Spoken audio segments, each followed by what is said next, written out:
Desde La Habana, Cuba, te doy la bienvenida a Con Género, un espacio que promueve el diálogo y la equidad entre todas y todos. Soy Maisel Bello Cruz y ya te invito a que nos acompañes. Hoy en nuestro tema en perspectiva hablaremos acerca de las infancias trans, un tema que resulta bastante polémico y desconocido. Y en Cultura con Género le echaremos un vistazo a la cooperativa textil Nadia Echazú. La cineasta asiática Chloe Zhao se alzó con la principal premiación de los premios Oscar 2021 con su película Nomadland. El evento anual que premia lo mejor del cine en el continente americano premió por segunda vez a una mujer en la categoría a mejor dirección, logro que siempre fue destinado a los varones de la industria.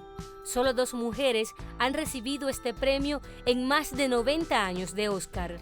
La primera fue Kathryn Bigelow en el año 2009 por la película The Hurt Locker.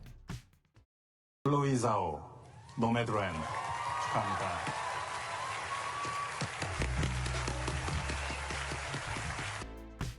La película de Chloe Zhao además mereció el premio a Mejor Película e hizo merecedora de la estatuilla a Mejor Actriz a la protagonista Frances McDormand. La edición 93 de estos premios tuvo la particularidad de que por primera vez 2 mujeres compitieran en una de las categorías más importantes del evento, en la que Zhao compitió con su compañera y colega Emerald Fennell, directora de la película Una joven comprometedora. People at birth are inherently good. And those 6 letters had such a great impact on me when I was a kid. And I still truly believe them today. Even though sometimes it might seem like the opposite is true, but I have always found goodness in the people I met everywhere I went in the world. So this is for anyone who has the faith and the courage to hold on to the goodness in themselves and to hold on to the goodness in each other, no matter how difficult it is to do that. And this is for you. You inspire me to keep going. Thank you. Thank you. Usuarios de la plataforma TikTok denunciaron acerca de un presunto reto viral impulsado por un grupo de varones de Estados Unidos que buscaba declarar el 24 de abril como el Día Internacional de la Violación. La denuncia se hizo viral previo a la fecha y en la red social Twitter los usuarios también alertaron a las mujeres a tener cuidados para esta fecha. Cientos de personas hicieron videos para generar la alerta y denunciar que esta es una de las nuevas formas de atentar contra la seguridad de todas las mujeres. Sin embargo, para el 24 de abril no se registró ningún hecho vinculado a esta presunta amenaza. Al respecto, voceros de la plataforma TikTok dijeron en un comunicado que no se pudo localizar entre sus archivos las supuestas imágenes y que permanecían alerta ante cualquier contenido que violente el derecho de las niñas y las mujeres.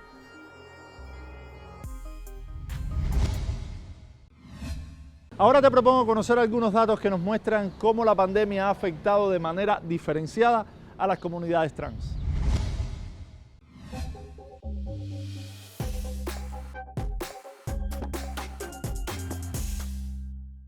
Afectaciones de la discriminación a las personas trans en México. De acuerdo a la Asociación Civil Infancias Trans, por lo menos 8 de cada 10 adolescentes trans ocultan su identidad de género en su casa o en la escuela. El informe de la organización afirma que todos los adolescentes trans han sufrido algún tipo de discriminación o violencia en algún momento de su vida. 3 de cada 10 personas trans tuvieron que dejar su hogar antes de los 18 años. Asimismo, indica que el promedio de vida de una persona trans en América Latina es de 35 años, es decir, menos de la mitad del resto de la población. Organizaciones de padres y madres trans en México indican que un infante o adolescente trans puede acceder a su acta de nacimiento solo si un juez lo considera procedente.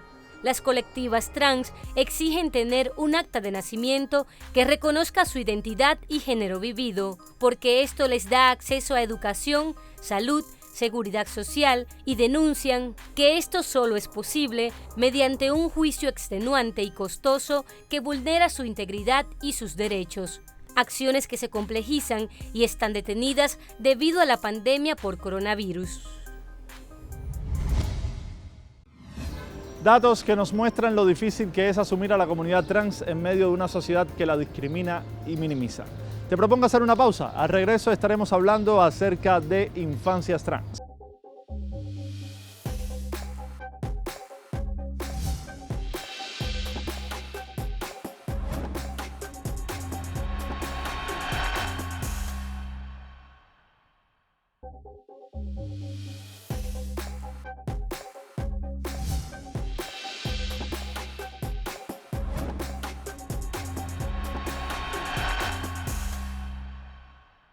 El vacío legal sobre la transexualidad en la infancia deja paso a las más diversas interpretaciones tanto por la sociedad como el Estado como las instituciones sobre la realidad de que niños y niñas manifiesten una identidad sexual distinta a la que se le asigna al nacer.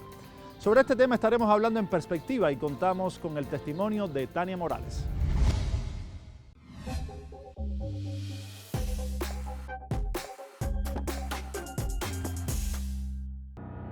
Tania Morales es abogada, fundadora de la Asociación Civil por las Infancias Transgéneros y coordinadora de la publicación del libro Súmate Infancias Trans en México.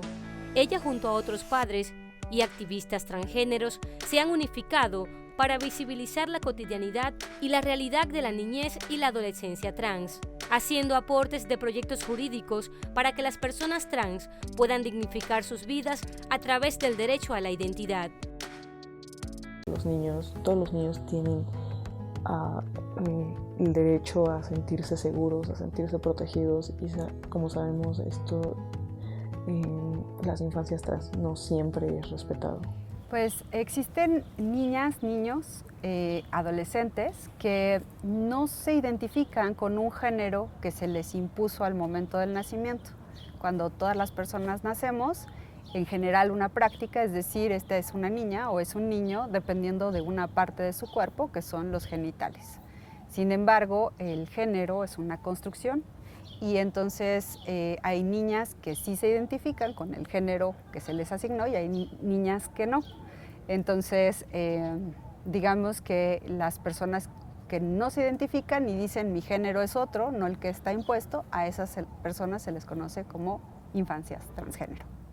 Si hay alguien que debe saber lo que significa la defensa de una familia donde un integrante es transgénero, esa es Tania Morales, madre de un hijo trans que ya es un adolescente, a quien ha acompañado en su proceso de autorreconocimiento. Ella forma parte de un grupo de padres que se han dedicado a hacerle entender a la sociedad y a los gobiernos que esta realidad es más común de lo que se informa en los censos y en las encuestas gubernamentales, y es esta la razón por la cual no existen políticas públicas para ellas.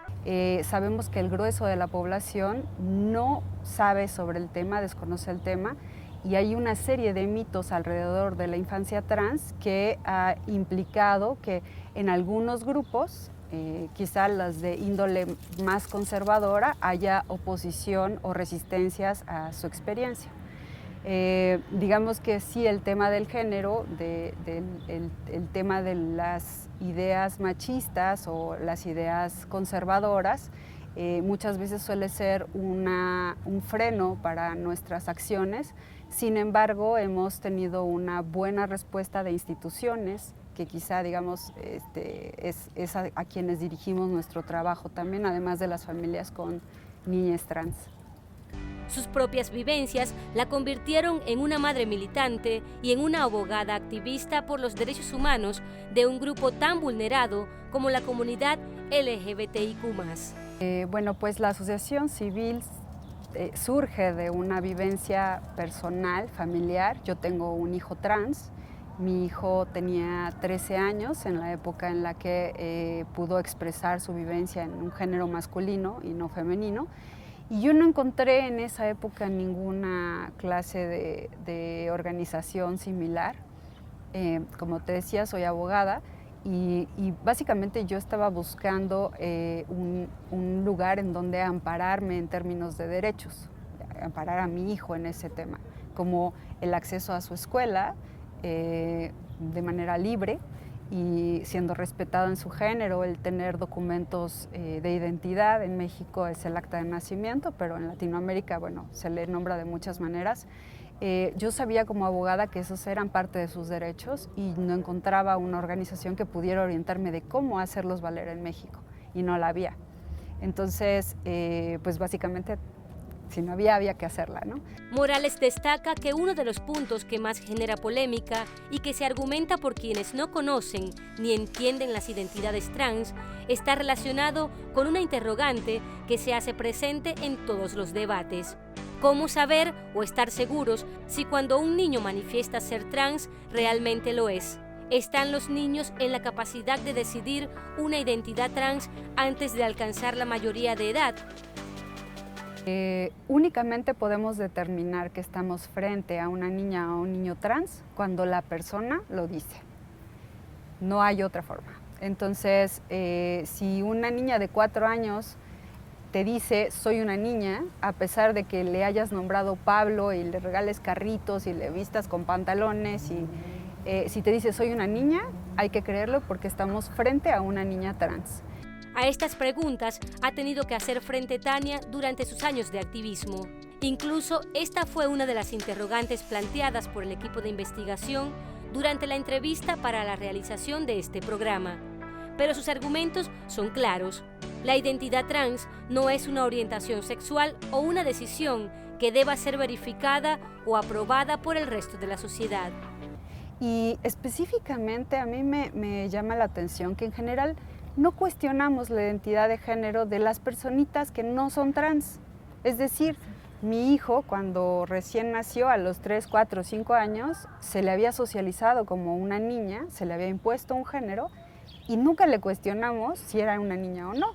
Si accedía a la escuela, se le registraba como niña, y eso pasa con todas las personas, ¿no? Si hacía un deporte, pues era una niña.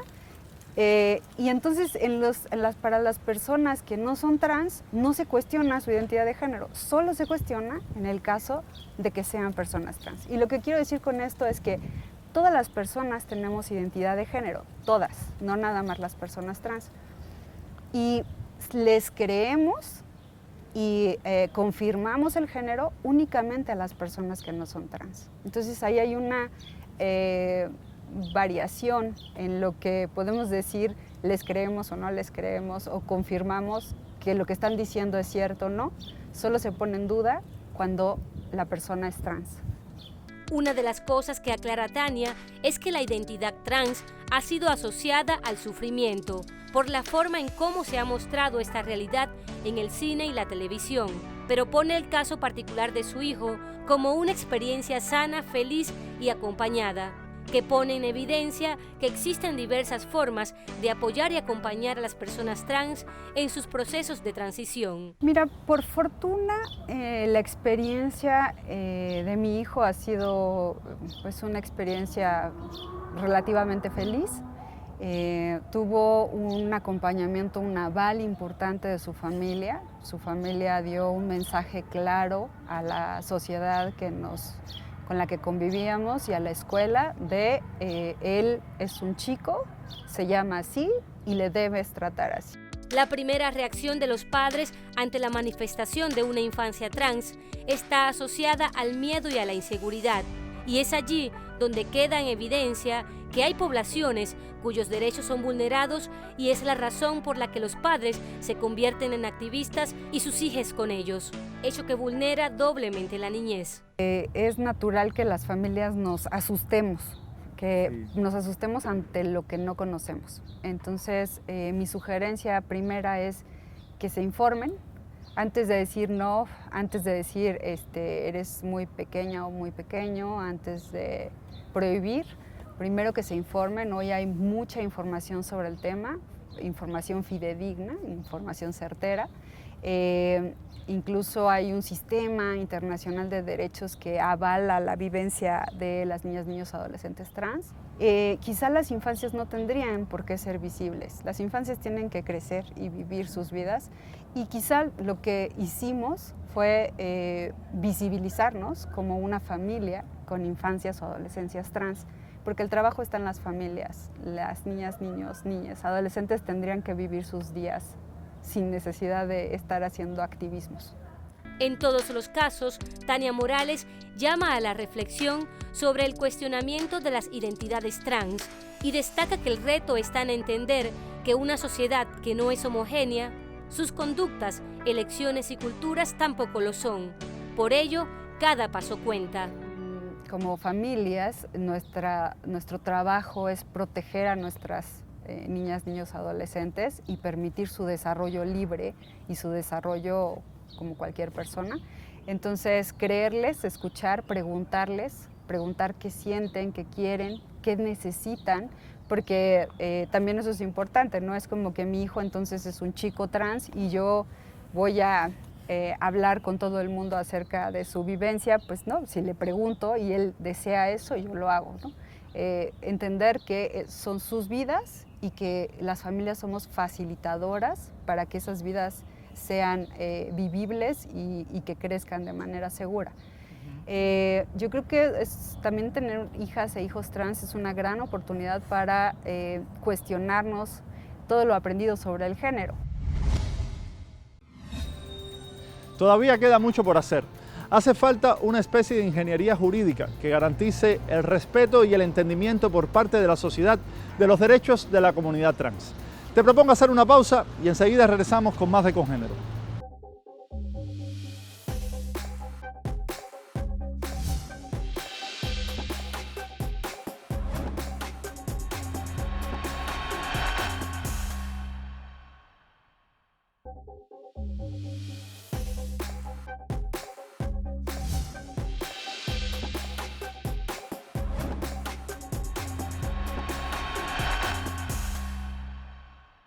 Hoy en Batallas por la Equidad te mostramos las casas refugio LGBTIQ de México.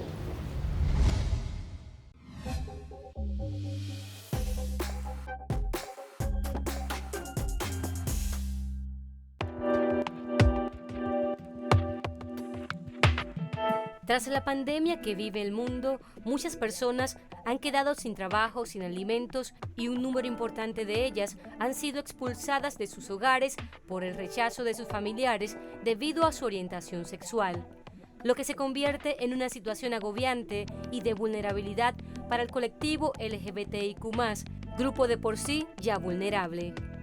Para atender esta situación, en México solo existen 4 refugios: la Casa Refugio Frida, Casa Lavanda, Casa de Día Vida Alegre y el Hogar Casilda Buen Rostro.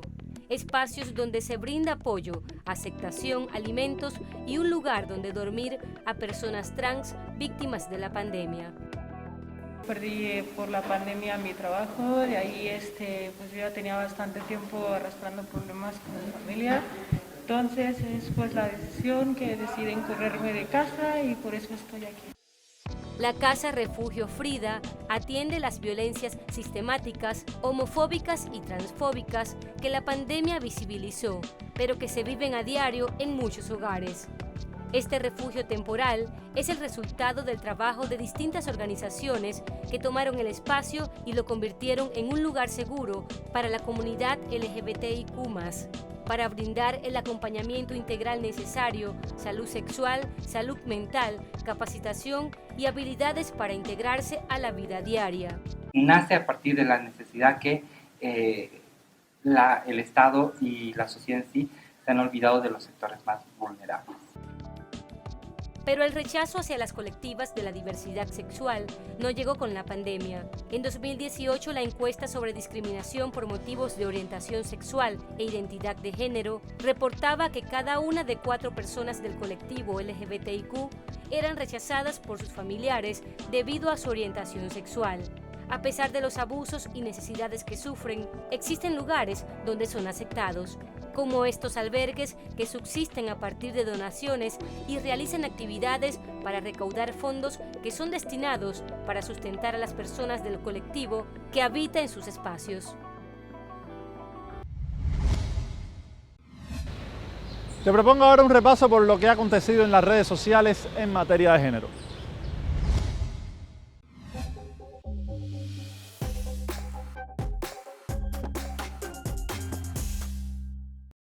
Esta semana en la red social Twitter, el usuario @CasaFridaLGBT posteó un video para denunciar la criminalización de la homosexualidad en Jamaica.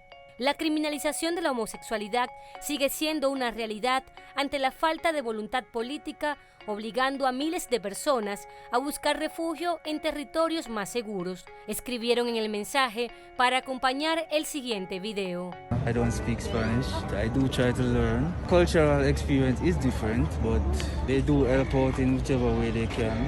They try to do their best, and I'm grateful for that. So the reason why I had to flee Jamaica was because Jamaica was not safe for people like myself. I had to be in hiding for my life. Yeah, I couldn't be out in social like this. It wasn't somewhere safe for gay people, queer people.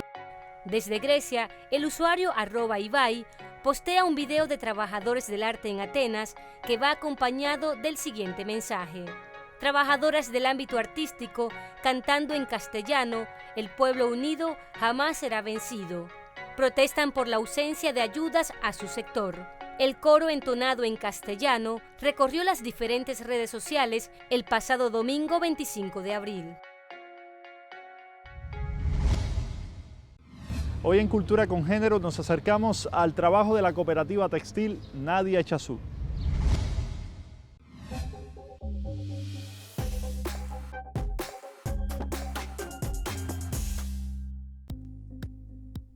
Mi sueño es que nuestra cooperativa tenga su marca propia y comencemos a vender a gran escala hasta travestir el mundo desde la moda misma, afirma Brisa, una activista trans argentina.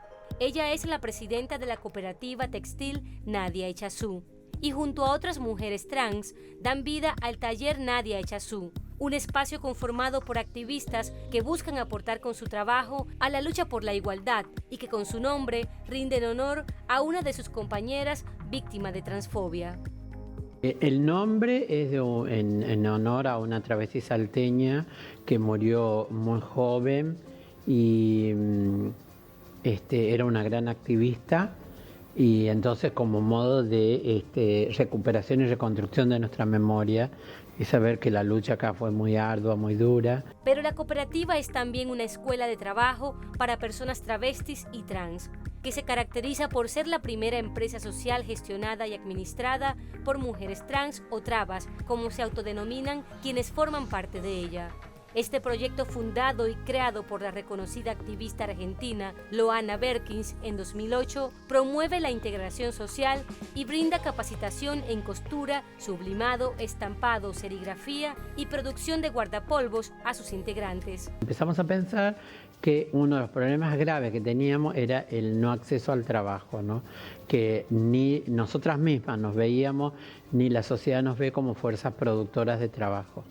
Y entonces por eso es que decidimos encarar este microemprendimiento generando una dialéctica a la sociedad, al Estado, a nuestras propias compañeras de el posibilismo de un empleo que no sea la prostitución. La cooperativa textil fue uno de los grandes logros de Berkins. La sede es una casa de 2 plantas ubicada en el barrio Crucecita en Avellaneda, que se ha convertido en el punto de partida de muchas activistas que han sido víctimas de transfobia y que han conseguido en esta escuela un lugar donde reciben formación, un trabajo y el amor de sus compañeras.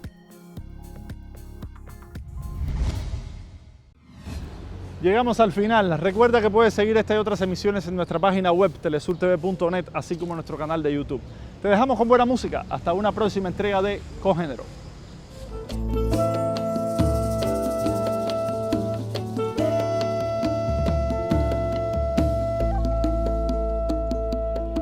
Mano fuerte va barriendo, pone leña en el fogón. Mano firme cuando escribe una carta de amor. Manos que tejen haciendo nudos, manos que rezan, manos que dan, manos que piden algún futuro para no morir en soledad. Allá.